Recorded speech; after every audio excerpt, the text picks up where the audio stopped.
Hello दोस्तों, नमस्कार। तो आज हम लोग यूजीसी नेट में जो इकाई 7 में आपकी कहानियाँ लगी हुई हैं, टोटल 21 कहानियाँ लगी हुई हैं।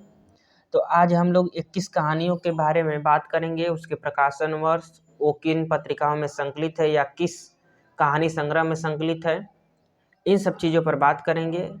और इसके माध्यम से एक मोटा अनुमान लगा लेंगे कि हाँ, कहानियों में हम लोगों को कितना अध्ययन करना है और ये कहानियाँ कब कब लिखी गई थी। तो आइए हम लोग देखते हैं। तो सबसे पहली कहानी आपकी है राजेंद्र बाला घोष की बंग महिला, जो हैं वो चंद्रदेव से मेरी बातें कहानी जो है, इसको इन्होंने 1904 में लिखा था, 1904 ईस्वी। और ये जो कहानी थी ये सरस्वती पत्रिका में संकलित है, सरस्वती पत्रिका। तो ये चीज़ आप लोग नोट करते जाइएगा ताकि आपको बाद में देखने में आसानी हो और जल्दी से आप लोग याद कर सकें। ये संवादपरक कहानी है। उसके बाद ये दुलाई वाली जो कहानी थी ये 1907 में लिखी गई और ये भी कहानी आपकी सरस्वती पत्रिका में ही संकलित थी। तो हम लोग राजेंद्र बाला की दोनों कहानी, चंद्र से मेरी बातें और दुलाई वाली, देख लिए। अब इसके बाद एक टोकरी भर मिट्टी, माधवराव सप्रे की कहानी है। इसको 1901 में सप्रे जी ने लिखा था और ये जो कहानी है ये कथात्मक शैली में है। ये हिंदी की पहली कहानी भी इसको माना जाता है और इसको छत्तीसगढ़ मित्र में इन्होंने प्रकाशित किया था। छत्तीसगढ़ मित्र पत्रिका थी, उसी में ये प्रकाशित हुई थी। तो ये चीज़ भी आप लोग ध्यान दीजिए। आइए हम आगे देखते हैं सुभद्रा कुमारी चौहान की कहानी, राही के बारे में। तो सुभद्रा कुमारी चौहान ने जो राही कहानी है इसमें मंगरूरी जाति का वर्णन किया है और ये जो कहानी है ये आपके सीधे साधे चित्र में संकलित है। सीधे साधे चित्र इसमें ये संकलित है और राही कहानी को इन्होंने 1947 ईस्वी में लिखा था। तो ये चीज़ भी आप लोग ध्यान दीजिए। इसके बाद मुंशी प्रेमचंद की कहानी है ईदगाह और दुनिया का अनमोल रतन। तो जैसा कि दुनिया का अनमोल रतन इन्होंने 1907 में लिखा था और ये जमाना पत्रिका में 1908 में छपी थी। 1908 में जमाना पत्रिका, दया नारायण निगम इस जमाना पत्रिका को निकालते थे, उसी में ये कहानी छपी थी। सोजे वतन संग्रह से बाद में इसको जब्त कर लिया गया था और इसकी 700 प्रतियां जला दी गई थी। इसके बाद इनकी दूसरी कहानी जो ईदगाह है, ये ईदगाह कहानी इन्होंने 1933 ईस्वी में लिखा था और ये जो कहानी थी ये चांद पत्रिका में संकलित थी। चांद पत्रिका निकलती थी, उसी में ईदगाह कहानी संकलित थी और इसमें आप लोग हामिद के बारे में बहुत अच्छे से पढ़े हैं, जानते भी हैं। ईदगाह कहानी बहुत ही अच्छी कहानी है। इसके बाद हम लोग अगली कहानी राजा राधिका रमन प्रसाद सिंह की कानों में कंगना। तो कानों में कंगना जो कहानी है ये 1913 में लिखा गया था और ये इंदु पत्रिका में संकलित थी, इंदु पत्रिका में। तो ये चीज़ आप लोग ध्यान दीजिएगा, इंदु पत्रिका 1913 में। और ये भावपूर्ण एवं वर्णनात्मक कहानी है। इसमें वासना और प्रेम के अंतर्द्वंद को भी दिखाया गया है। इसके बाद अगला कहानी है चंद्र शर्मा गुलेरी का उसने कहा था। उसने कहा था कहानी को चंद्र शर्मा गुलेरी ने 1915 ईस्वी में लिखा था। और ये कहानी जो थी वो सरस्वती पत्रिका में संकलित थी, सरस्वती पत्रिका।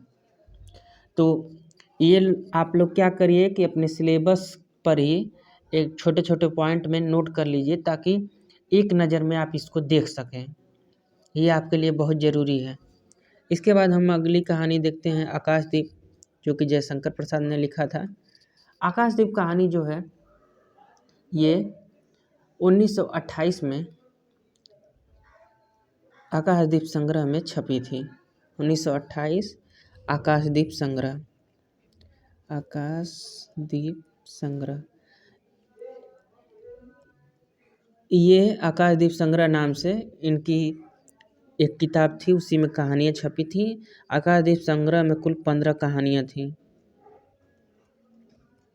जिसमें एक आकाशदीप भी थी। अगला, अपना अपना भाग्य। जैसा कि अपना अपना भाग्य जैनेन्द्र कुमार ने लिखा है, और ये कहानी जो थी 1931 में इन्होंने लिखा था, और ये वातायन संग्रह में संकलित है, वातायन संग्रह। तो ये चीज़ भी आप लोगों को ध्यान देने की ज़रूरत है। उसके बाद अगला कहानी है रेणु जी की, और रेणु जी की 2 कहानियाँ लगी हैं, तीसरी कसम, लाल पान की बेगम। तो जैसा कि रेणु जी के जो तीसरी कसम है वो 1958 में लिखी गई, और ये जो कहानी है ये अपरंपरा पत्रिका में छपी थी, अपरंपरा पत्रिका। ये चीज़ें आपके लिए बहुत इम्पोर्टेंट साबित होंगी, क्योंकि इन सब चीज़ों को कलेक्ट करने और लिखने में बहुत समय व्यर्थ हो जाता है, जो कि आप लोगों को व्यर्थ नहीं करना पड़ेगा। आसानी से अगर आप इसको देख रहे हैं तो आप आसानी से बहुत सी चीज़ों को एक जगह पा जाएंगे। इसके बाद इनकी दूसरी जो कहानी है लाल पान की बेगम, ये 1957 में लिखे थे, और ये भावपूर्ण कहानी है, तो ये भी चीज़ आप लोग ध्यान दीजिएगा। इसके बाद अगली कहानी है अज्ञे जी की गैंग्रीन। गैंग्रीन कहानी में गैंग्रीन के रोगियों से संबंधित ये पूरा उसमें कथा दी गई है। ये आत्मकथात्मक शैली कहानी है। पहले ये कहानी जो थी वो रोज नाम से लिखी गई थी, बाद में 1991 में इसको गैंग्रीन नाम दे दिया गया था, 1991 में। बाकी जब रोज नाम से ये कहानी लिखी गई थी तो 1934 में लिखी गई थी, 1934 ईस्वी में ये लिखी गई थी। बाकी इसको 1991 ईस्वी में गैंग्रीन नाम से छाप दिया गया। इसके बाद अगला है कोसी का घटवार। तो कोसी का घटवार शेखर जोशी की कहानी है, और शेखर जोशी कोसी का घटवार 1958 में लिखे थे, और ये जो कहानी है कोसी का घटवार ये कल्पना पत्रिका में संकलित थी, कल्पना पत्रिका। और एक चीज़ इसमें और भी इम्पोर्टेंट है कि जो उसने कहा था कहानी है वो कुछ विद्वानों का मानना है कि वो इसके आगे की कहानी है। ये आगे भीष्म साहनी की 2 कहानियाँ संकलित हैं, अमृतसर आ गया और चीफ की दावत। अमृतसर आ गया इन्होंने 1973 ईस्वी में लिखा था, और ये कहानी पटरिया संग्रह में संकलित है। तो ये चीज़ भी आप लोग ध्यान दीजिए। उसके बाद इनकी जो चीफ की दावत कहानी है ये बहुत ही, वैसे कहें तो चीफ की दावत कहानी एक व्यंग टाइप की कहानी है।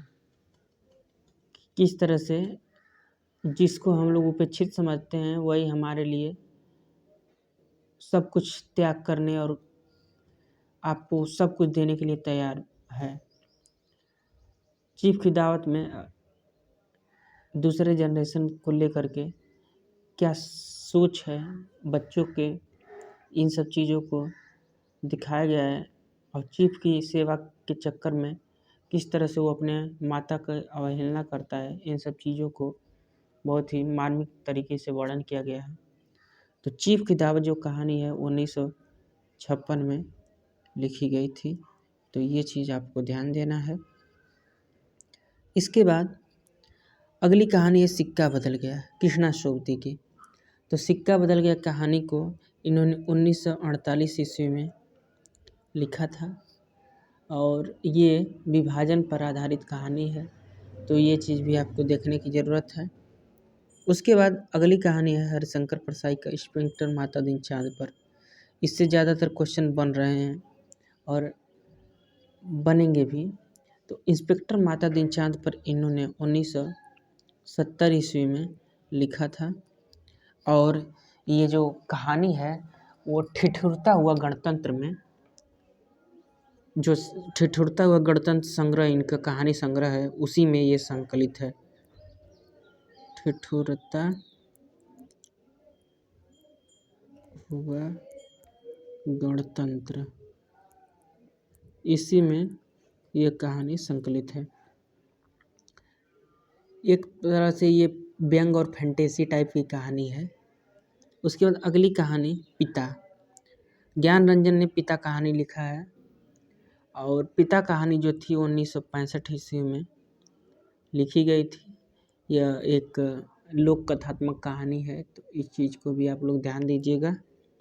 उसके बाद अगली कहानी है राजा निर्वंशिया, कमलेश्वर के द्वारा लिखी गई ये कहानी है और कमलेश्वर ने राजा निर्वंशिया के माध्यम से, इसमें एक तरह से डबल स्टोरी चलती है।